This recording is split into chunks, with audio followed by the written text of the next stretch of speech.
Good news can often get overlooked or buried by the negative in our everyday lives. So let's change that. I'm Adriana. And I'm Wyatt. We're just two ordinary people without any special qualifications or anything, trying to navigate life. We invite you to join us as we share wholesome stories, news articles of hope, and ideas of how we can all make the world just a little bit brighter. We are Uplifting Positive Stories.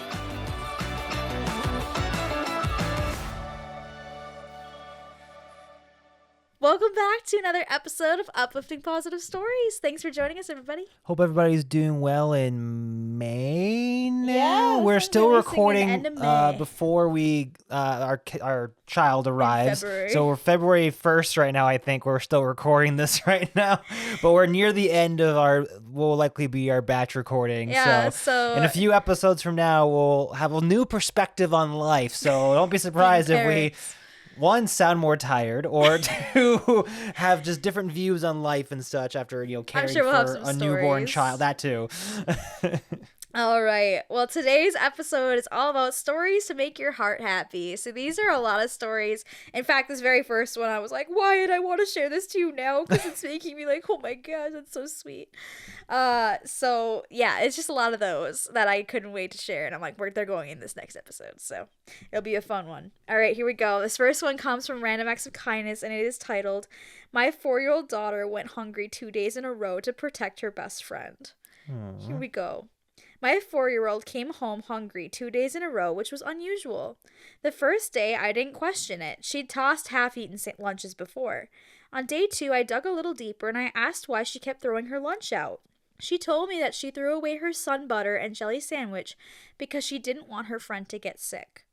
We had just peanut allergy or something? We had just switched to a new whole wheat bread with grains baked into the crust, and she thought those grains were peanuts. Aww. Knowing her best friend had a peanut allergy, she didn't want to take any chances, so she quietly threw out her sandwich and skipped lunch without saying a word. Aww. A 4-year-old chose to go hungry to protect her friend over eating her favorite meal.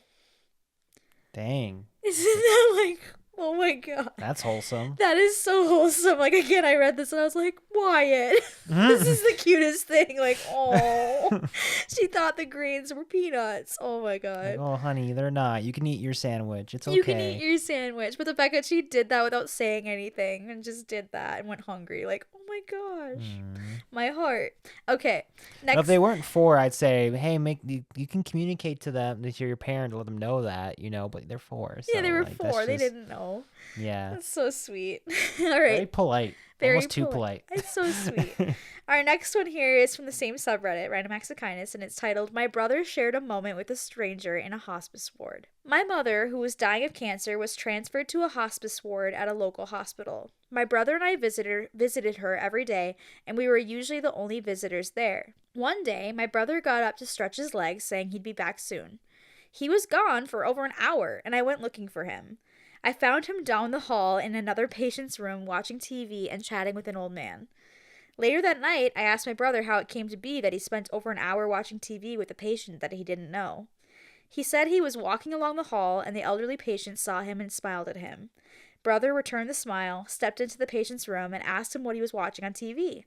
That started a conversation about John Wayne, the patient's favorite actor, and my brother was invited to join the gentleman and watch the rest of the movie. And so he sat there, talking about stuff and watching an old western with the stranger. Thereafter, for the 2 weeks before my mother died, my brother would go down the hall and visit with his new friend. This is who my brother is. He's never met a stranger. The old man never had a single visitor other than my brother for those 2 weeks. Oh, wow. Yeah.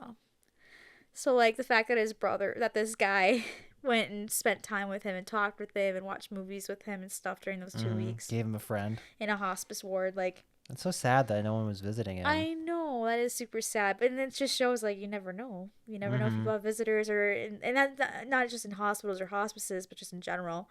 So the fact that the brother was like, hey, and smiled and talked with him and stuff, like, that's very wholesome. So, yeah. On to our next story here. This one comes from Tales from Retail, and it is titled, Diet Coke Ladies. Here we go. I worked at a fast food chain when I was in high school. Many stories to be had about the work, but the only one really worth mentioning is a happy one. One of our recurring customers was the Diet Coke ladies. Every afternoon, they would come through the drive-thru and order 2 medium Diet Cokes. It was 2 older ladies with their dogs in the back of their little RAV4. Always nice, always wanting only 2 medium Diet Cokes. Occasionally, if things were super slow, we'd have a little chat as they paid, only a minute or two, and they would drive up to the second window for their drinks. Everyone in the store knew them, and you just had to shout, "Diet Coke ladies are here," and the person up front would get the drinks ready. As I was getting ready to go to college in a couple of weeks, I happened to mention it to them. They were glad for me, and they wished me well. 2 days later, they came through the drive-thru per usual, but when they paid, they also handed me a little box wrapped with a little silk ribbon. Inside was a silver pen, and engraved on the side was 2 medium Diet Cokes. They told me that they wanted me to pass my first test with it.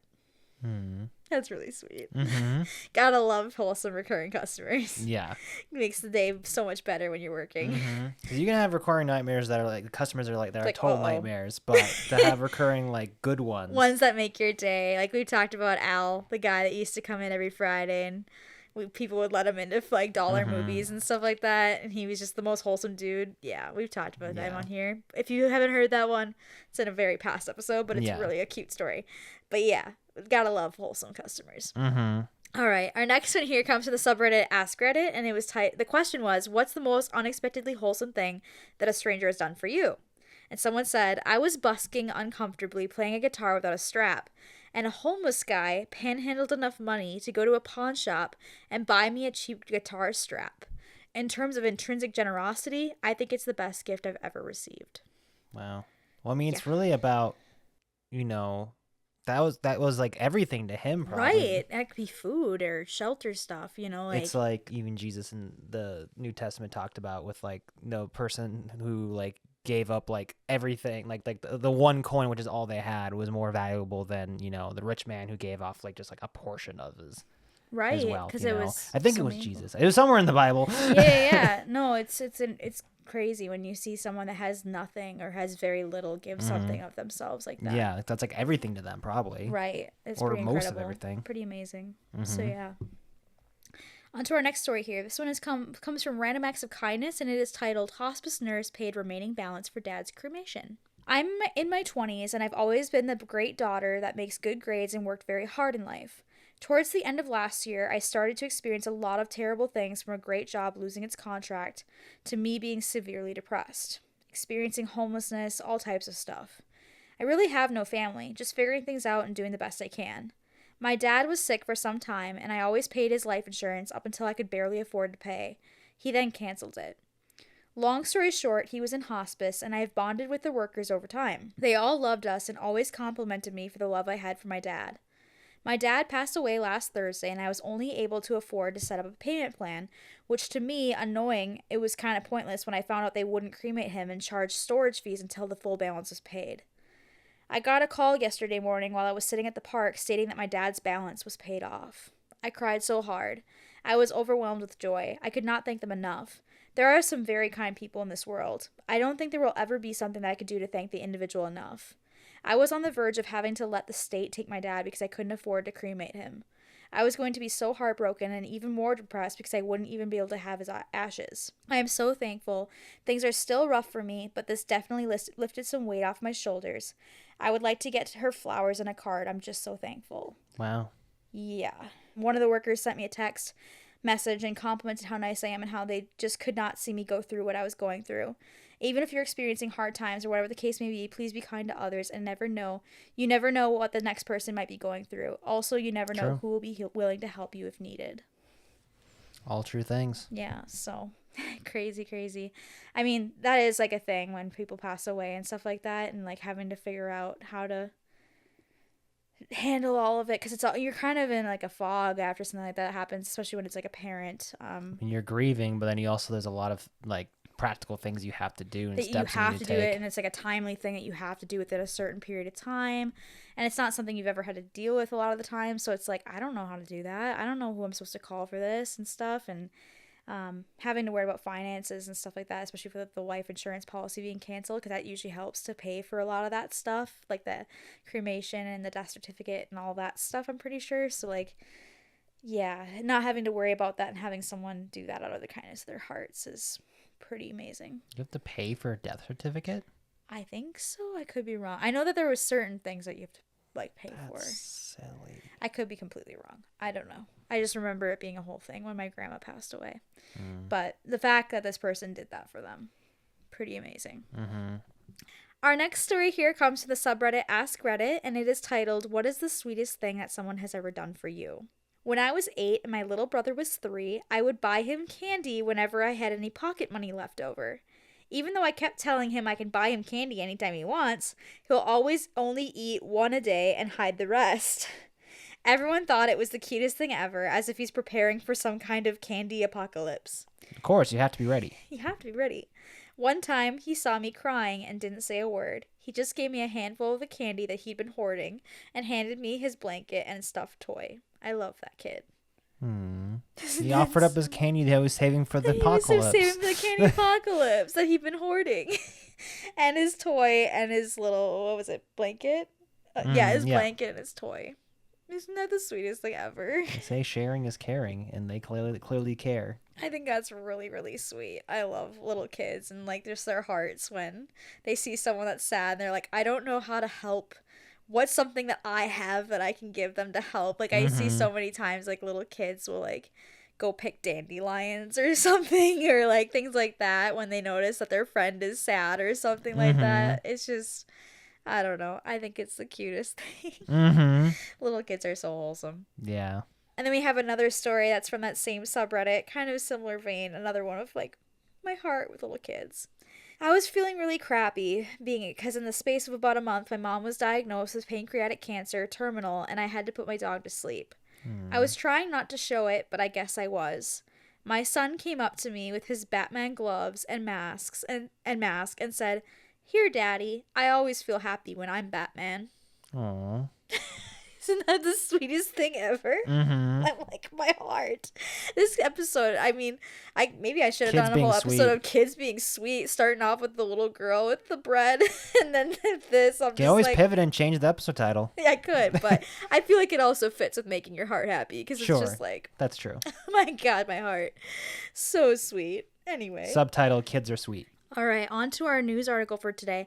This one comes from opb.org, and it is titled, "Holiday Travel Anxiety? Portland Airport has therapy llamas and service dogs for that." Therapy llamas. I had never heard of that. I didn't even know that was a thing. There better be some well-trained llamas. They are. Llamas can be mean. I know, they can be. So what's interesting, they talk about this in this article. So the Portland International Airport around the holidays could see almost 1 million travelers pass through their doors. It's a very popular airport.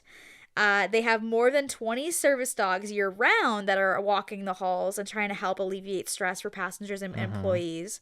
But around the holidays, they are joined by 2 service llamas, which become a fixture of the holiday markets at the airport. People line up to meet them and get selfies with them. Their names are Panda and Benny. They are 300-pound llamas dressed in holiday attire. The trainer says, who runs the nonprofit Mountain Peaks Therapy Llamas and Alpacas, says, "My favorite response is when we're walking down to a concourse and you have people with their blank stares just trying to make their way to luggage claim, and they turn on the corner and see a llama and their body just melts in excitement." Or confusion. What's funny, so they did mention that llamas are known for having very social personalities, and that if they don't want to do something, they're not going to do it. They're very proud and they're very stubborn animals. But the ones that are down for it and are happy and like people, they're great and they're awesome for being social animal, therapy animals. These llamas are hand selected for their social personalities. They enjoy the attention. Benny and Panda. Benny is Panda. Panda the llama. All Panda right. the llama. Benny is 17 and Panda's 10. They have roughly a decade of experience serving as therapy animals in their community. And what's funny is every llama and dog at this Portland airport have a trading card with their name and details about their personality that people can collect when they meet them. And visitors are encouraged to collect the cards as they meet each animal. What the heck? So it's like a tradition every year that they have these. But yeah, and then the service dogs are just there all year round to help out, which is super cool too. But yeah, I just thought that was cute and funny. Therapy llamas. Never heard of that. I mean, I guess like I mean, any animal, I guess, could be a therapy animal. I mean, I know that, like, not the same thing, but, like, they do, like, goat yoga and stuff like that with, like, little baby goats and, like, stuff like that to help people feel calm and, like, relax during the yoga sessions and stuff. So I guess llama makes sense, too. It's just funny because you don't picture a llama be walking around an airport all dressed in holiday attire. But it's cute, though. And I like the little trading card idea. I think that's really fun. That's a cool idea. That's pretty cute and fun. Hearing about their personalities and stuff, I think that's really fun. Hopefully they don't spit on anybody. I mean, it sounds like they're be nice. Unprofessional. So, and they have 10 years of experience. They're experienced. They would never be so uncivilized. They can never. So another new segment that I kind of want to implement at times is of talking about like wholesome content that's out there that people can look at or find. Which might not always be like current or up to date because of when we record these episodes and stuff. They might just be new to us or that we just come across or we came to our mind, Yeah, and it might not be your cup of tea, you never know, but you might find something that we talk about, or you could suggest something to us too in the comments or in an email for us to check out because we're always looking for good content out there that's wholesome and feel good because there's a lot of negative content out there that's, I mean, oftentimes we get stuck scrolling when you're like, I don't know what to watch, so it's nice to have stuff lined up in the queue for like feel good stuff when you just need something to boost your mood. Right. So yeah, do you want to go first or do you want me to go first? You go first. I would say one that I've found that I really enjoy watching is called Last Meals. It's through Mythical Kitchen, which is a channel that does a lot of food stuff, but they have this show that they started with the chef Josh where he hosts celebrities. So he's had tons of celebrities on there, from Gabriel Iglesias or Fluffy, who's a comedian some people might know. He had the cast of Stranger Things, I'm pretty sure. I don't know if he did with Finn Wolfhard. Yeah, with Finn Wolfhard. I haven't seen that one. He's the only one I know by name. Oh, that's cool. He's done it with Catherine Hahn, Matt Mercer, who's a DM for Critical Role, for people like Critical Role. Brandley Mulligan. Dimension 20 and also Critical Role. Yep. So there's like a ton of, and I'm sure like you'd find at least one celebrity. You're like, oh my gosh, it's that person, because he has had so many. And basically what he does is he sends out a question to them and asks them, like, if you were to have your last meal, like a bunch of food items, an appetizer, entree, dessert, based on things in your life that are meaningful to you in some way, that have some nostalgia or have some meaning, or that you just really love, that makes you feel really happy for whatever reason. Make a whole list, and then we're going to make it, and we're going to talk about it, and we're going to talk about your life on this show. And it's so cool. Like, you learn so much about the people on it, and people get so raw on there talking about their childhoods and what their life means to them. And they even get into the topic of, like, what is, if you were to, like, die tomorrow, like, what is the meaning of your life, do you think, up to this point? Like, what means the most to you and stuff like that. So they get really deep into conversations. And you just learn a lot about these people that, to us, we see them in movies or shows or on Critical Role or whatever. So to us, they're just celebrities, but really getting to see like the human side of them and like hear their stories and learn about them. And it's just really, really cool. And they're lengthy too. So they're not like rushed, not just like quick, fast content, right. Like they really take their time and go in deep. Yep. And it's fun to see what food items they pick too, because it's like really interesting. I wonder why they picked that. It's just kind of a fun little show. So if you ever have a chance to check it out, I highly recommend it. It's on YouTube, so you can easily look it up. Last Meals, Mythical Kitchen, and they're really, really, really wholesome. So they're fun to watch. Yeah. Your turn. What's yours? I know I've mentioned this show before, but it's been a while since I think I brought it up when we watched it. But The Good Place is a show that I would definitely would recommend, that I think has ultimately wholesome messages. It does. Like throughout. It's a show that keeps reinventing itself each season, but in a way that kind of has the ultimate goal of becoming better people and kind of what it means to care for one another. Yeah. And to have an ethical sense of morality, Yeah, it gets into some really interesting philosophical topics for sure, that it's very wholesome and it's very interesting. Who's the name of the main actress in it? Kristen Bell. She's great. So, yeah, it's got some really good actors in it. It's got a lot of really, really funny moments in it too. Yes, for sure. So it's a comedy. It's got a little bit of everything. So yeah, I highly recommend that one too. That one's on Netflix, right? It was. I don't know if it still Yeah, I'm not is. sure what it's on now. It was. But I think it was an NBC show, so it's gonna be wherever they licensed to. I suppose. Not yeah. sponsored, by the way. No. We just enjoyed But it. it's a really, really good show. Yeah, and with that, we will end today's podcast episode. Tune in a couple weeks here for our next episode, which is all about looking out for others. So all about making sure that we are watching for other people, making sure that everyone's taken care of, and being able to help out if we are able to in a situation where it looks like someone needs a little extra help. And if you're watching YouTube, make sure you hit that like and subscribe button or leave a comment. And if you're listening on Apple Podcast, Spotify, wherever, please leave us a review. Those really help us to, get the show out there to more people. That'd be awesome. It really does help us a lot because we're trying to get this to as many people as possible. Spread the positivity. Yes, exactly. And if you have a positive story that you would like us to share on here, we would love to share it. Please send it to us at upliftingpositivestories@gmail.com. Or we also have a subreddit called Uplift Positive Stories. You can post it on there as well, and we'd love to see that. That'd be really cool. And it'd be fun to see everybody, being able to see other podcast listeners and stuff like that too, posting on there. Kind of fun to see the community that is there. Yeah. Yeah, really maybe cool. get a conversation going, That'd be cool. That'd be super cool. Awesome. Well, we hope you all have a wonderful rest of your week. And stay positive.